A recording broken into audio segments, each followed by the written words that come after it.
Sesekali aku ingin tegas dengan keadaan. Sesekali juga aku ingin kendali ada di tanganku. Bukan maksud untuk membuatmu harus patuh atas perintahku. Tapi aku hanya ingin tahu bagaimana jika keputusanku juga andil dalam hubungan ini. Sepertinya sangat sulit mendapatkan kepercayaanmu. Jika meyakinkanmu harus mengubahku menjadi sosok yang kamu inginkan, aku gak keberatan. Seperti yang sudah kamu lihat, larangan, cacian, dan pukulan yang kamu berikan pun aku dengan bahagia nerimanya. Buatku yang kamu lakukan layaknya pasangan yang memberikan kemesraan. Tapi maaf, jika kejujuranku kali ini kamu anggap aku menjadi pembangkang atas keputusanmu, sungguh. Kali ini aku hanya benar-benar ingin tahu apa sih peranku di sini. Sungguh. Kali ini aku hanya benar-benar ingin tahu aja apa sih peranku untukmu. Aku pun merasa ini bukan diriku menjadi pemberani menentangmu. Aku menyesal bertahun-tahun bukan karena terjebak dalam hubungan yang penuh ancaman dan ketakutan denganmu. Aku nyesel kenapa aku mencoba membangkang dengan keputusanmu. Walaupun hanya sekali, seperti kisah ini. Wanita yang mencoba melakukan usaha terbaiknya untuk mempertahankan hubungan yang berakhir gak baik untuknya.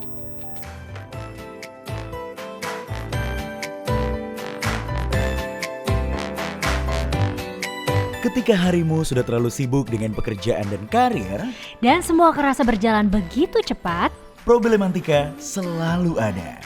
don't forget to take a deep breath, relax and ask yourself, apa sih sebenarnya yang dicari? Oke, kalau gitu langsung aja. Ini dia Rehat Sejenak.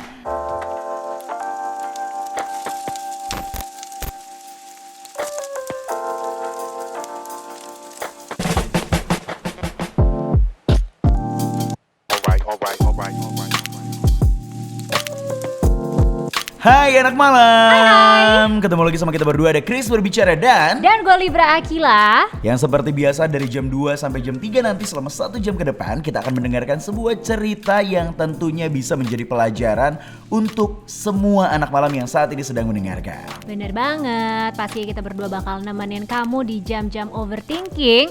Dan kalau kalian pengen curhat bisa DM aja dan follow juga ya Instagram kita di @rehatsejenakid_.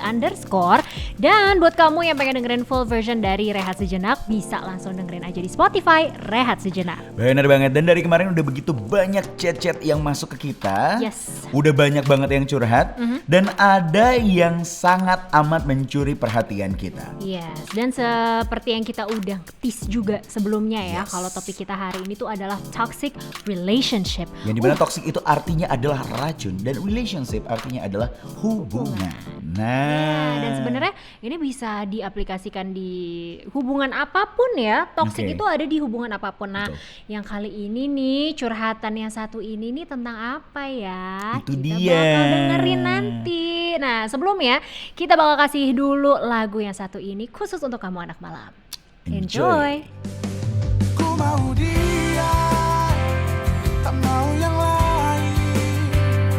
Toxic relationship pernah, tapi bukan sama orangnya, bukan sama pribadinya, lebih ke lingkungannya dia sih gitu. Jadi lingkungannya dia itu benar-benar toxic. Jadi gue ngerasa ketika gue berhubungan sama dia, which is semua lingkungannya dia juga ikut involved di dalam hubungan tersebut. Jadi menurut gue sudah bukan menjadi hubungan gue sama dia lagi, tapi udah menjadi hubungan gue dan mereka. Jadi menurut gue itu udah toxic.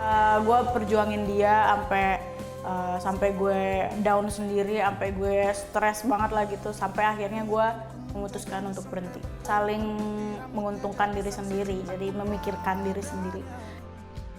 itu dia tadi sebuah lagu yang mengawali Rehat Sejenak di hari ini. Betul sekali. Dan without further ado, gimana kalau langsung aja kita ngobrol-ngobrol sama anak malam yang satu ini nih, Chris. Jadi kita Yes. udah terhubung sama Mita. Halo Mita. Halo Mita. Apa kabar? lagi nggak baik-baik aja sebenarnya. Lagi enggak Cuman lagi baik-baik berusaha aja. untuk baik-baik aja sih. Yang mau kamu ceritain yang udah sempet dicurhatin di Instagram itu, apakah yang terakhir ini yang toxic relationship atau ini pengalaman di masa lalu nih? Itu pengalaman masa lalu aku sih. Oke. Sekitar 4 tahun lalu. 4 tahun lalu. 4 tahun lalu. Cuman itu kayak ngebekas banget gitu loh. Oke. Boleh diceritain nih Mit tentang kisah lo di 4 tahun yang lalu itu? Dia sih nunjukin banget sih ya kalau misalnya dia tuh sayang banget sama aku.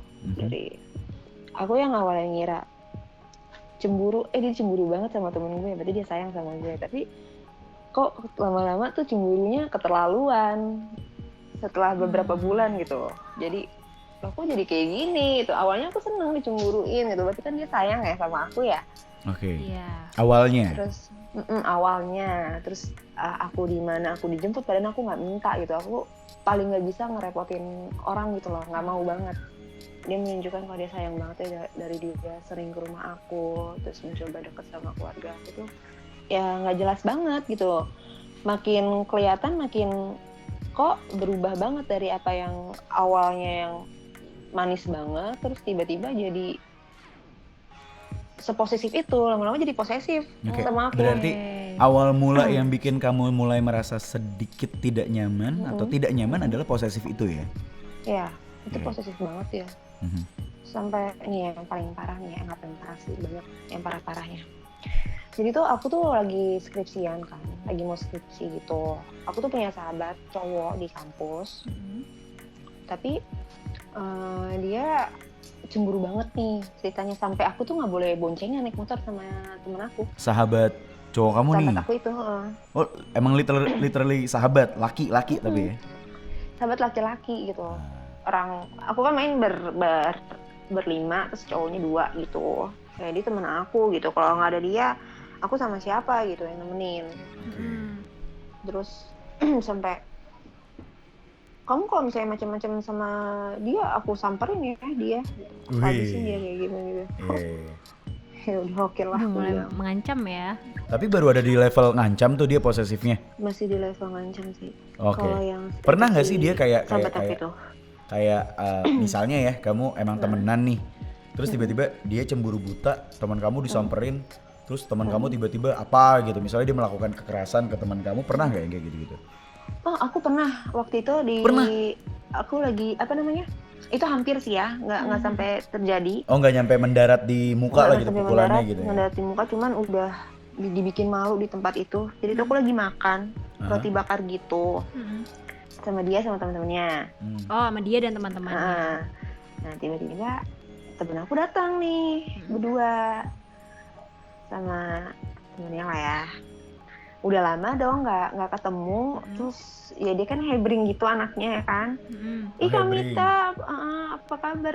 Ih lama nggak ketemu, ya udah cipika-cipiki kayak biasa. Cewek Dia cowok tahu, nih? Cowok. Cowok. Terus ya udah dong, dan dia tahu gitu cerita, aku cerita si temen aku yang cowok itu tuh yang cipika-cipika itu, dia tahu kayak gimana.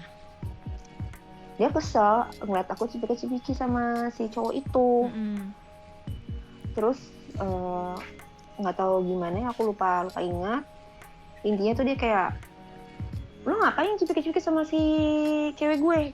Terus jadi kayak mau berantem gitu kan, aku malu ya. Terus Kayak tapi gitu. respon teman-temannya gimana? Kepo nih gue. Ya apaan sih gitu, apaan sih, kayak udah kayak ngelarai gitu kan. Terus aku udah kepalang malu banget. Aku bilang, lo udah bikin gue malu banget, gue mau balik. Baju gue ditarik nih sama dia sampai ya dalamannya tuh kelihatan gitu loh. Dan sedangkan di situ rame banyak orang, kan gue makin malu dong. Aduh, gue nggak sampai detik ini ya, sampai hari ini tuh gue nggak pernah nginjak tempat itu lagi karena gue takut kenal atau gimana. Terus habis itu ya udah gue balik, akhirnya dianterin sama dia, cuman dia ngancem-ngancem yang enggak kayak biasanya yang dia lakuin ke gue. Bentar, Udah kita, ngancem lo kayak biasanya yang dia lakuin, kayak Berarti udah biasanya sering nih. dong. Jadi itu udah sebuah habit ya? yes, aku kayak udah menganggap itu biasa aja gitu, sampai udah, ayo udahlah Ngancemnya maafin, tuh paling besok sejauh kayak gitu. apa? Kayak dia bakal melakukan hal yang aneh-aneh gitu loh. Oke. Jadi aku tuh takut banget.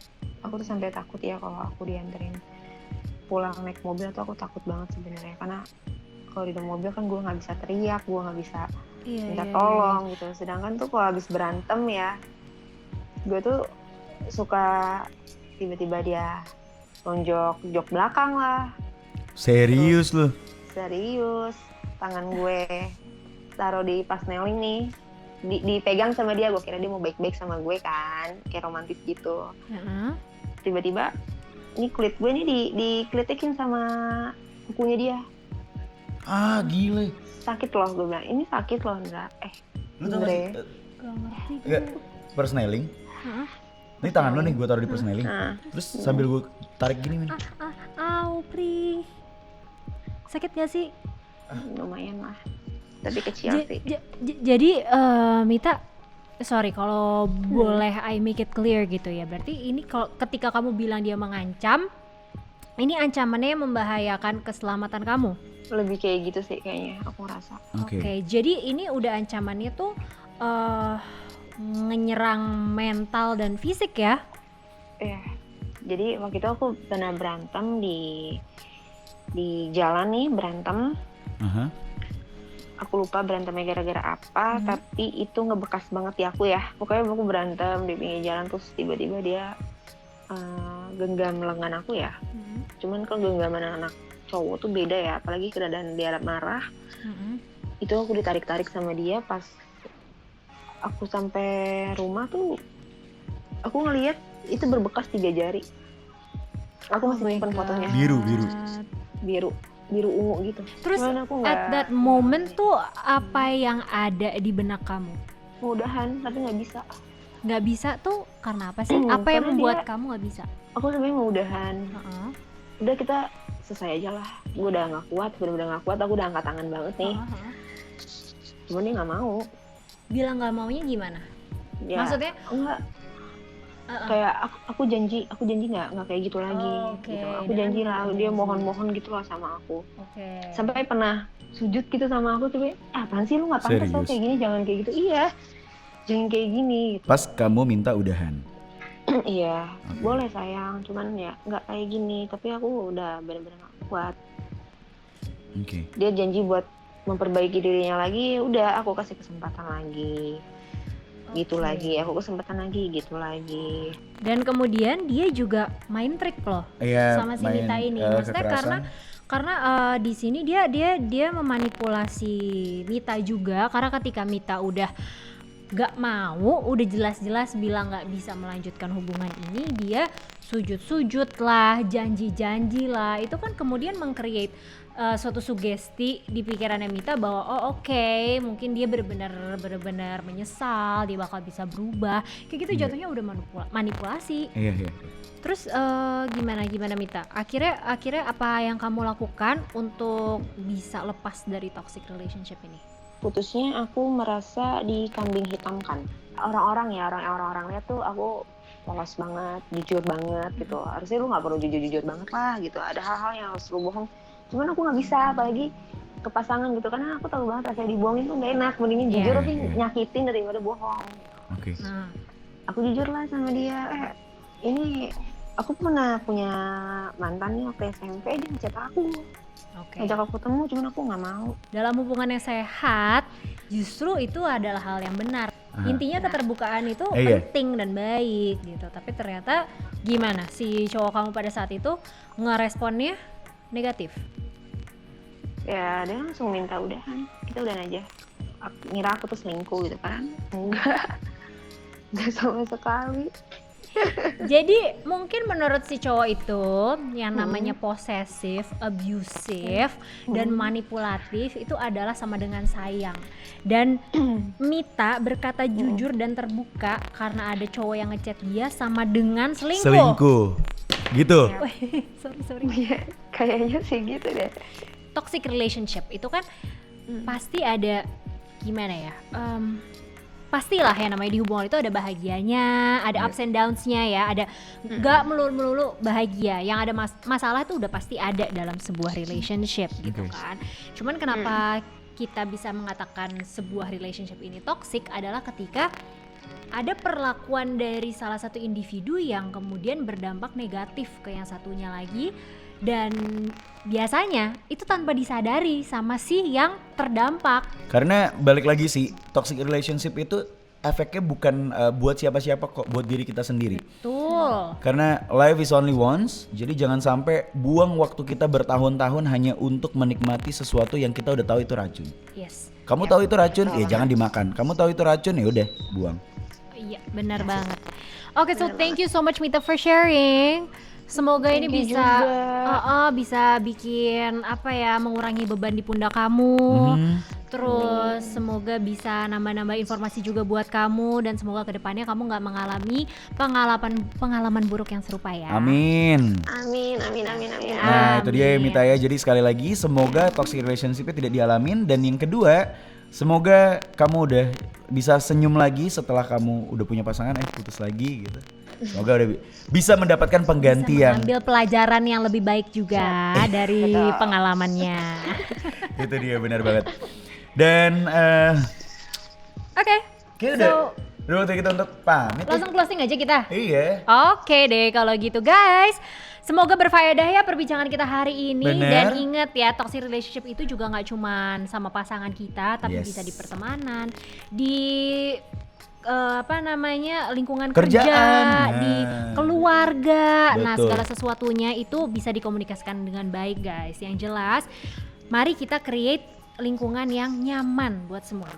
Yes. Sekali lagi thank you buat Mita. Terima kasih buat anak malam yang hari ini sudah mendengarkan dari awal pertengahan sampai akhir. Sekali lagi jangan lupa untuk follow dan juga curhat langsung di Instagram kita di @rehatsejenak_id_. Dan bisa juga curhat ke kita langsung ya di @krisberbicara dan ataupun @libraakila_. Dan kalau kalian pengen dengerin full version ceritanya, bisa dengerin aja di Spotify kita, Rehat Sejenak. Betul sekali. Kita bakal ketemu lagi di episode berikutnya, tentunya dengan cerita yang bisa menginspirasi kita semua yang saat ini sedang begadang dari jam 2 sampai jam 3 dini hari. Betul sekali. Sampai ketemu di Rehat Sejenak berikutnya. Now, good night. Have a great dream.